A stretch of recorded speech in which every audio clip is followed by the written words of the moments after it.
ಬರ್ತಾ ಇದೆ. ಸಿಲಿಕಾನ್ ಸಿಟಿಗೆ ಗ್ಯಾಸ್ ಸಿಲಿಂಡರ್ಗಳ ಎಮರ್ಜೆನ್ಸಿ ಶುರುವಾಗಿದೆ. ಬೆಂಗಳೂರಿನ ಬಹುತೇಕ ಹೋಟೆಲ್ಗಳು ಬಂದ್ ಆಗಿದೆ. ಇಂದು ಮತ್ತು ನಾಳೆ ಮತ್ತಷ್ಟು ಹೋಟೆಲ್ಗಳು ಬಂದ್ ಆಗುವಂತಹ ಆತಂಕ ಇದೆ. ಮಧ್ಯಪ್ರಾಚ್ಯದಲ್ಲಿ ಉದ್ವಿಗ್ನತೆ ಹೆಚ್ಚಾಗ್ತಾ ಇರುವಂತಹ ಹಿನ್ನೆಲೆಯಲ್ಲಿ ಅನಿಲ ಪೂರೈಕೆಯಲ್ಲಿ ಭಾರಿ ವ್ಯತ್ಯಯ ಕಂಡು ಬರ್ತಾ ಇದೆ.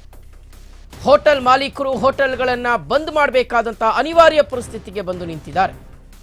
ಬೆಂಗಳೂರಿಗೆ ಪ್ರತಿದಿನ 40,000 ಸಿಲಿಂಡರ್ಗಳ ಅವಶ್ಯಕತೆ ಇದೆ.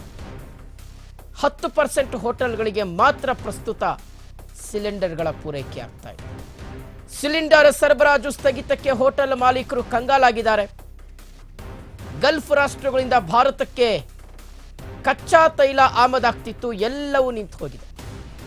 Indian, HP, Bharat, IOC plants full ಖಾಲಿಯಾಗಿದೆ.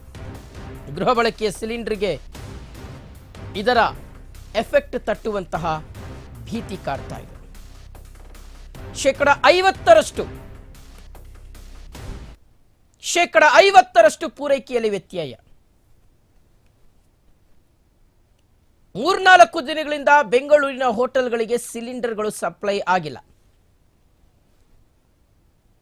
ಇನ್ನಷ್ಟು ದಿನಗಳ ಕಾಲ ಇದೇ ರೀತಿಯಾದಂಥ ಪರಿಸ್ಥಿತಿ ಮುಂದುವರೆದ್ರೆ ಬೇರೆ ದಾರಿ ಇಲ್ಲದೆ ಹೋಟೆಲ್ಗಳನ್ನು ಕ್ಲೋಸ್ ಮಾಡಬೇಕಾದಂಥ ಅನಿವಾರ್ಯ ಪರಿಸ್ಥಿತಿಗೆ ಬಂದು ನಿಲ್ಲಬೇಕಾಗುತ್ತೆ.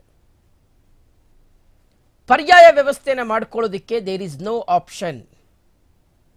ಯಾಕೆಂದರೆ ಸೌದೆ ಒಲೆಗಳ ಮೂಲಕ ಅಡುಗೆಗಳನ್ನು ಮಾಡಲಿಕ್ಕೆ ಹೋಟೆಲ್ಗಳನ್ನು ಆ ರೀತಿಯಾಗಿ ಇವರು ಬಿಲ್ಡ್ ಮಾಡ್ಕೊಂಡಿರಲ್ಲ. ಸೌದೆ ಒಲೆಗಳನ್ನು ಈಗ ಮಾಡ್ಕೊಳ್ಬೇಕು ಅಂದರೂ ಸಹ ಸ್ಥಳಾವಕಾಶ ಇರೋದಿಲ್ಲ.